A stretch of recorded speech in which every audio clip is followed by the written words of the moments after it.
मानि थाखाय बिपिएफ दोलोआव जयनिं जाबाय इउपिपिएल सरकार गैला नालाय जयनिं जाबाय दा रायजोनि हाबा खामानि मावनांगौ जिहेतु आरो नुबाय जे नैबे बिपिएफ सरकारा 2035 सिम थांगोन गोलाव माने मोनसे परिकल्पना जिहेतु दं आरो बेखिनि समाव जोङो इउपिपिएल दोलोआव जदिव दङमोन आरो जाखिनि मावनो गोनां खामानि रायजो राजा बिथांमोननि बेखौ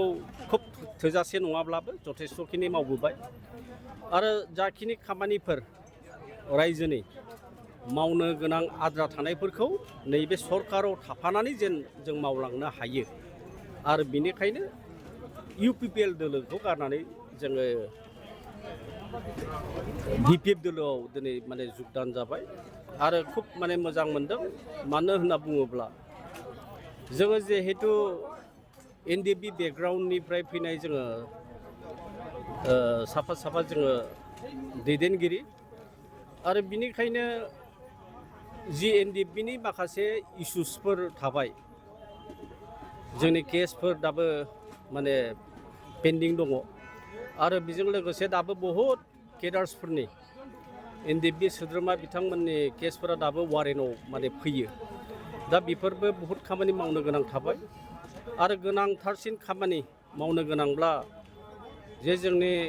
एनडिएफबिनि जे गायसन आफादगिरि रन्जन दैमारि सार बिथाङा दासिमहालागैबो जेलावनो दङ दा बिनिखायनो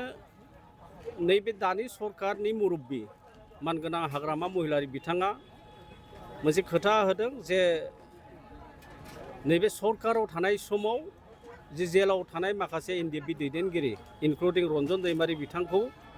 दरननायनि जि बाथ्रा आरो बेजों लोगोसे जाखिनि केसफोर बेफोरखौ उइथड्र खालामनायनि जि बाथ्रा आरो बेखौनो नोजोर होनानै बिथाङा खामानि मावलांगोननि जि मोनसे आसा होदों आरो बेखौनो जोंबो फोथायदों आरो जों जिहेतु एनडिएफबि बेकग्राउन्डनिफ्राय फैनाय जोंनि संग्राम जोंनि दुखु दाहा जोंनि नांनाय जोंनि बावसोमनाय बेफोर गासैबो बाथ्राखौ सोरबा सासे संग्राम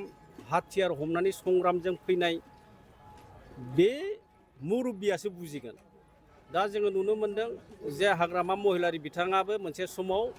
हाथियार दैनानै बेबो संग्राम खालामनायमोन बिएलटिनि बिथाङा सासे गोख्रों चेयारमेनमोन आरो बिनिखायनो बिथाङा जिहेतु हाथियारनि जि मोनसे संग्राम आरो बे संग्रामनि मुल्यखौ बिथाङा मोजांसिन आरो साबसिन बुजियो आरो बिनिखायनो जोंबो जिहेतु हाथियार हमनानै जि संग्राम खालामनाय आरो बिनिखायनो बै जि हाथियार हमनानै संग्रामनि बाथ्राखौ जाय मुल्यखौ बुजियो आरो बेजोंनो आखाइ हमलायलायनानै एखेलगे खामानि मावलांनांगौनि सार्थखौ सिगांग्रो दोननानै जोङो दिनै इउपिपिएलखौ गारनानै बिपिएफ दोलोआव दिनै जों जुगदान खालामबाय। आच्चा जिहेतु थांनाय 5 बोसोराव नोंथाङाबो सरकाराव दंमोन बेयाव मा खमि थाबोदों जे नैबे जिथु एनडिएफबिनि केसजों लोगोसे माखासे हाबाफारिखौ मावफुंबोनो हायो दा बेनो एक नाम्बारथ' जोंहा रन्जन दैमारि सार बिथां आरो बिथांजों लोगोसे माखासे एनआइए आरो सिबिआइ केसाव जाय बिथांमोना कनभिक्टेड जानाय आरो बिथांमोनखौ दरननांगौनि जिथुनाखि खामानिफोर बेफोर थालांदों आरो बेबायदिनो उइथड्रल अफ केसेसफोराबो माने थाबोदों